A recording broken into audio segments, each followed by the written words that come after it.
Welcome to Relive the Race, 2008 Travers Stakes Edition. 12 horses entered, and all 12 made it to the gate. Second choice in the field is the number 2, Colonel John, and your Belmont Stakes winner, Datara, breaks from the 3-hole at 13-1. The 5-horse Macho Again defeated Pyro in the Jim Dandy, but it is number 11, Pyro, that enters the race as the tepid 7-2 favorite. The number 9, Mambo in Seattle, is the Wise Guy horse, and the third choice at 5-1, despite never facing a graded stakes field. Noticeably absent is Big Brown, who won the Haskell Stakes and then skipped the Travers to run in the Monmouth Stakes a couple weeks later. Let's settle in and watch the 2008 Travers Stakes. They are off in the 139th Travers, and Datara strikes out for the lead right from the beginning here. Here's Tres Barachos coming up from the far outside. Tis Big isn't far behind, under the line the first time. So Datara, a narrow lead. Tres Baracho moving second on the outside. Tis Big right up there in between them, running along in third. And then it's Colonel John, who's over at the fence, running in fourth position. Cool Coleman in and among horses in fifth.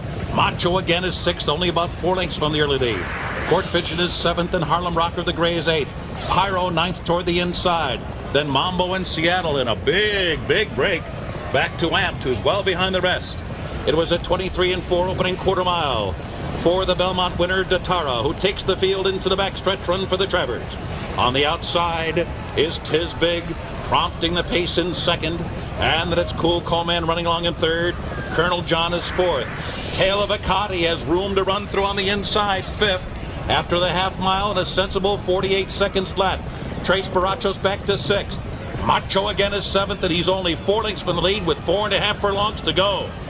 Then it's Mambo in Seattle, followed closely by Pyro. Pyro is pinned down on the inside. He'll eventually have to get some running room. In the meantime, Harlem Rocker is rolling on the far outside. Around the far turn, 3/4 and 1, 12 flat. Datara trying to do it all the way on the lead.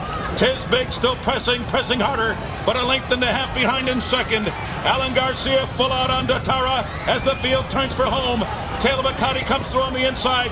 Tight quarters for Colonel John. Tight quarters for Macho Uno. He had to check sharply on the outside. Harlem Rocker and Mambo in Seattle. 1 furlong to go. Wide open. Here's Colonel John. Short lead. Mambo in Seattle runs at him. A 16th from home. Colonel John digs down. Mambo in Seattle surges. It's going to be a photo finish in the Travers. Too close to call. Rabbi Alvarado thought he got it with Mambo in Seattle. He raised his fist in victory, but it is a photo with Colonel John in a thriller. What a finish. Watching that the first time live, I thought there was no way Colonel John was winning the photo, but he did. It's a little reminiscent of his sire Tisnow, where he re-rallied against Saki in the 2001 Breeders' Cup Classic. Watching the stretch drive, there's 2 things that stood out. One was the very different trips from the 1-2 finishers. Colonel John saved ground, but he was jostled around quite a bit. Mambo in Seattle, on the other hand, went very wide, a cleaner trip, but had to cover a lot more ground.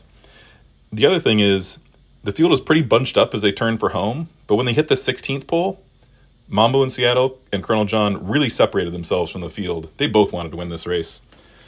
Now, neither Colonel John or Mambo in Seattle had great careers after this, although Colonel John almost set a course record in an ungraded stakes on the turf at Del Mar.